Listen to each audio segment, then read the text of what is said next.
amazing?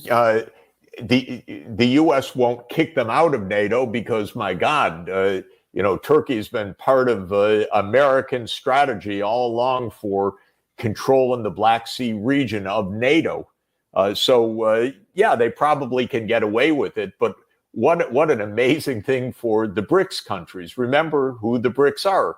That is Russia and China and India to start, and Brazil, South Africa, and now several more strategically important countries, Egypt, Ethiopia, Saudi Arabia, Iran, the Emirates. This is, no, not the Iran. Is it the Emirates? Oh my God. But we get the picture though. No, but yes, sorry about. No, that's all right. But you're at heart an economist. You can tell us what this is going to do to the dollar. Well, look, this is a part of the point. What we have here is right now 10 countries that constitute about 36% of world output versus 29% of world output of the G7. That's the US, Britain, France, Germany, Italy, Canada, Japan. The BRICS are now larger than the G7 by a wide margin. The BRICS are about 46% of the world population. And what is absolutely stunning is dozens of countries are lining up to join the BRICS. Now, what this does mean, one of the motives right now is countries don't like the U.S. sanctions regime. What this means is the U.S. says, no, you can't do business with Russia. And they say, but, it's none of your business. You're the United States, so we're India. We want to trade with Russia. No. If you do, we will sanction your banking system. And this has been the threat that the U.S. has for third countries that aren't party to the conflict in Ukraine, for example, that want to have relations with Russia, with other countries. But the U.S. thinks that it has the right to say which countries other countries trade with. And now, to come to the BRICS, the point is that the BRICS are going to make a non-dollar payment system. I've been involved in many discussions with these experts because this is one of my areas of expertise, is how payment systems and monetary systems work. There will be non-dollar payment systems at a much larger rate in the coming years. Already, Russia-India trade, for example, which the U.S. tries to stop, is booming without, of course, any role of the dollar whatsoever.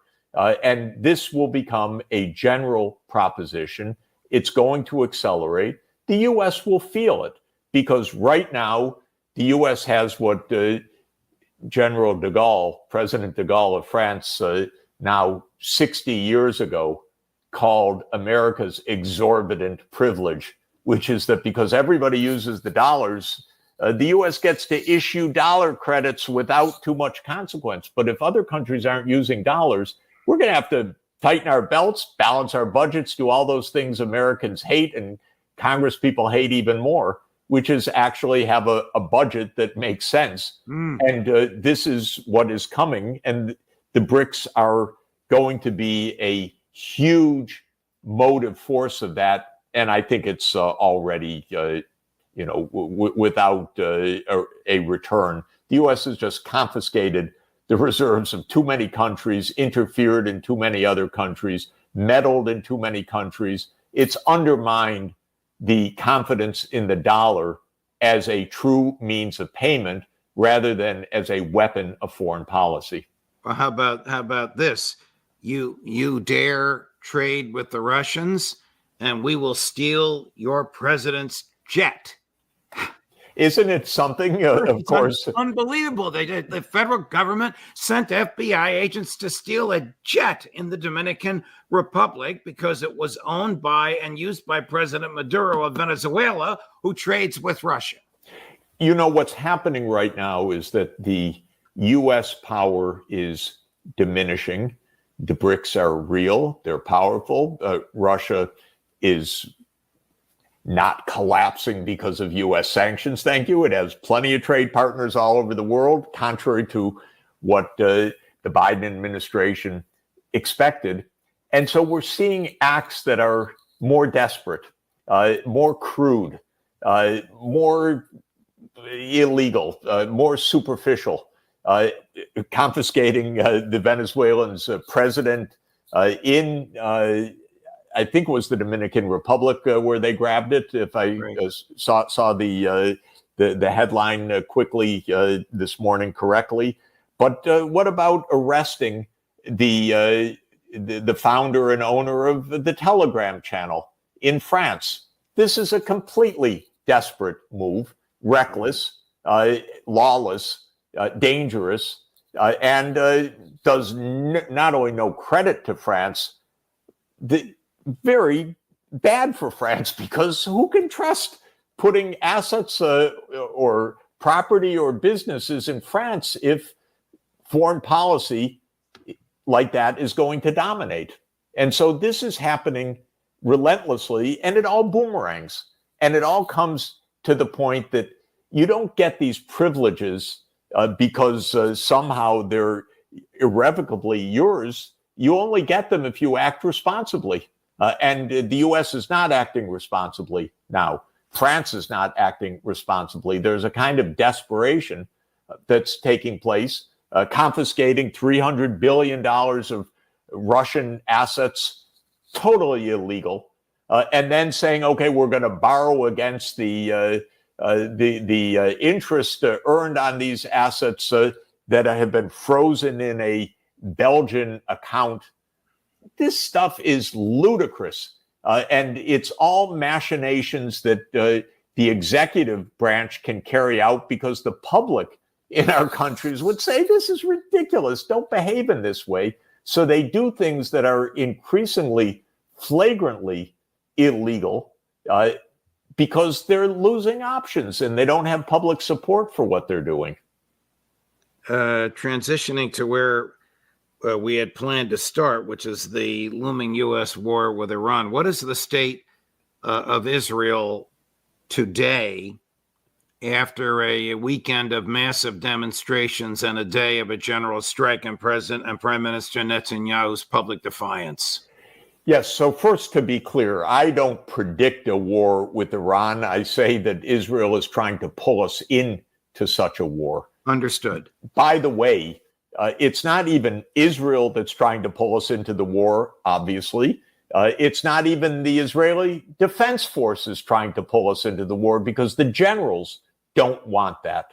It is extremist politicians led by the Prime Minister Netanyahu, who got 58 standing ovations from a U.S. Congress paid by the Israel lobby. Ridiculous and so sad for our own political system. But the extremists aren't achieving any of their aims. So, like I was just saying about the U.S. and France and others, when you don't achieve your aims, you become more and more desperate. And one of the areas of desperation is that, against the recommendations of the Israeli military, Netanyahu is trying to provoke a wider war. Why? Because just like Ukraine, Ukraine cannot win against Russia. In fact, the whole concept means it doesn't make any sense. But Ukraine would love for the United States to put its troops in and its Air Force in and so forth, and to go into direct combat with Russia. Of course, the world would likely end in nuclear annihilation if any such step happened. But from Ukraine's point of view, yeah, get the U.S. to do your bidding. That's Israel's point also. What Israel is right now is an extremist government trying to defend an extremist political point of view, which is that Israel should be the permanent owner of all of the land from the Jordan River to the Mediterranean, meaning not only today's Israel, but all the occupied territories. And however many millions of Palestinians live there, Of course, these extremists would like as many to flee, to leave, to be killed in Gaza, or to be ethnically cleansed. But the Israeli extremist government wants total control. It can't win a battle by itself against Hamas in Gaza. It can't win. It can't win against Hezbollah in the north of Israel. It can't win against the Houthis in Yemen. It can't win. But it thinks, if we can just get the U.S. to come in on our side and to go to war with the real backer of this so-called axis of resistance with Iran, then we'll win. Of course, Iran has a backer too, by the way, Russia. They have very close relations. Iran, I mentioned earlier, I hope I got it in the count, is a member of the BRICS now. They have plenty of backers. So Israel's recipe, and again, it's hard to use the words properly, but these extremist leaders in Israel, their recipe is a recipe for World War III. Zelensky's recipe is a recipe for World War III. This is the danger. The U.S. is getting yanked around by extremists, and our president has been so weak, really, and maybe completely dysfunctional, I don't know, but so weak that the U.S. has been allowed to be yanked around in this way.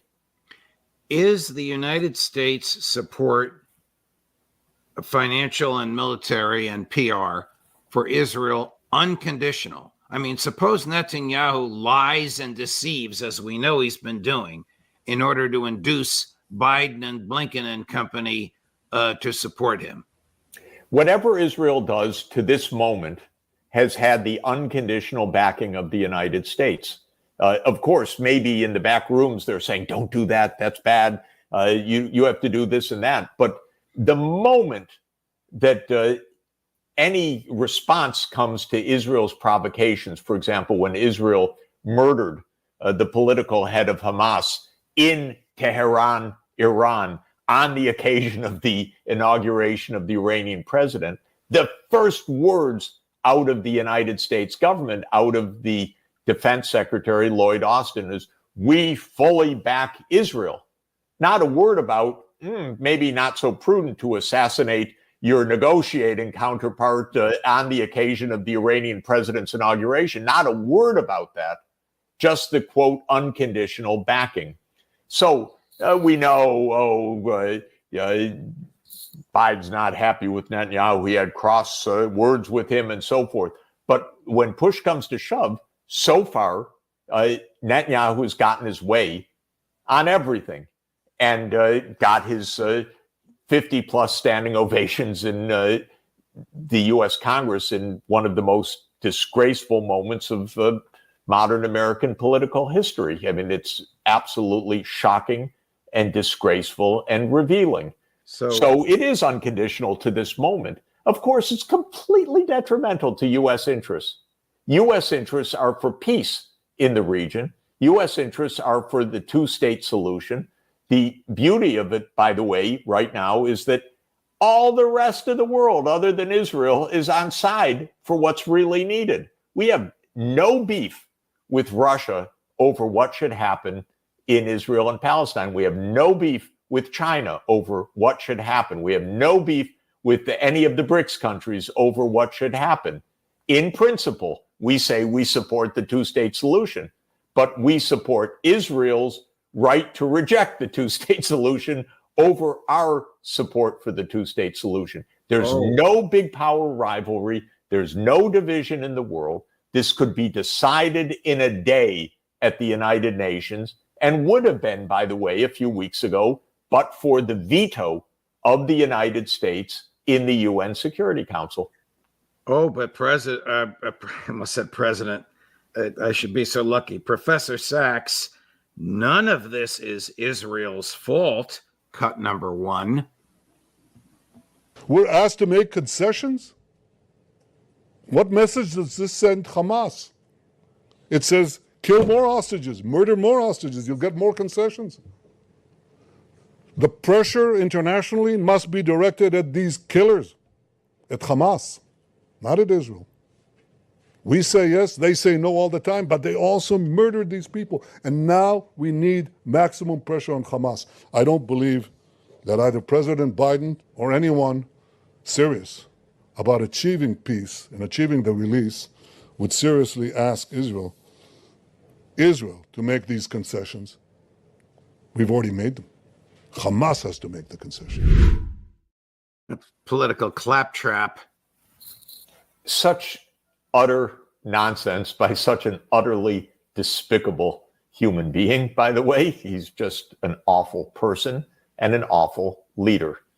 The fact of the matter is he has led a party, the Likud party, which is dead set against a two-state solution. So he should just say so. That's not a matter of now or Hamas or anything else. That's period. He doesn't say, well, under these terms, this is how the two-state solution would work. His party's completely against it. His political allies are completely against it.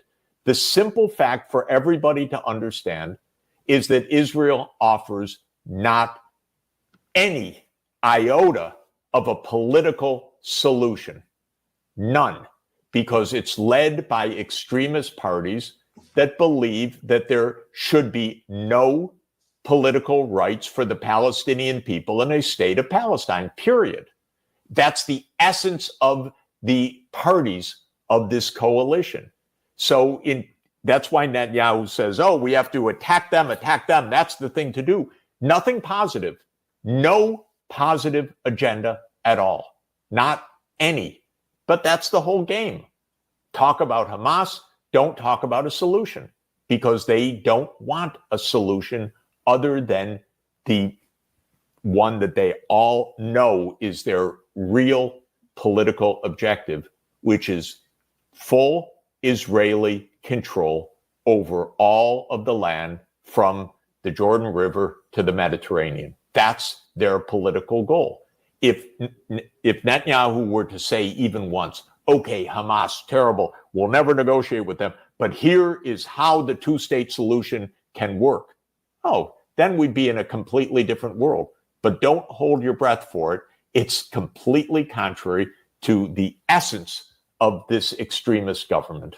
Here's the proposed solution by the senior senator from the state of South Carolina, cut number 3. Oh, you're really going to get to me.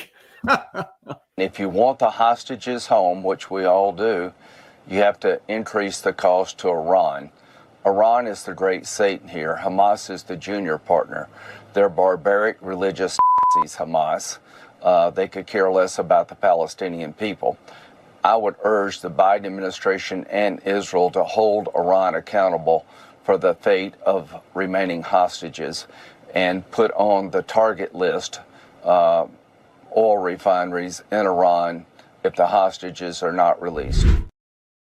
Does Iran pose the slightest, even an iota, danger or threat to the national security of the United States? Of course not. But I can only say that Lindsey Graham has essentially a perfect record with me. I can't remember a time in the last 20 years where I agreed with one word that guy said on anything. So at least he's consistent. I know of almost nobody who is so consistently wrong as Lindsey Graham. By the way, he played a real role in helping us get into this Ukraine complete disaster as well. The man has just been a walking disaster for the interests of the United States of America throughout his political life. Professor Sachs, thank you very much for your time and for your analysis.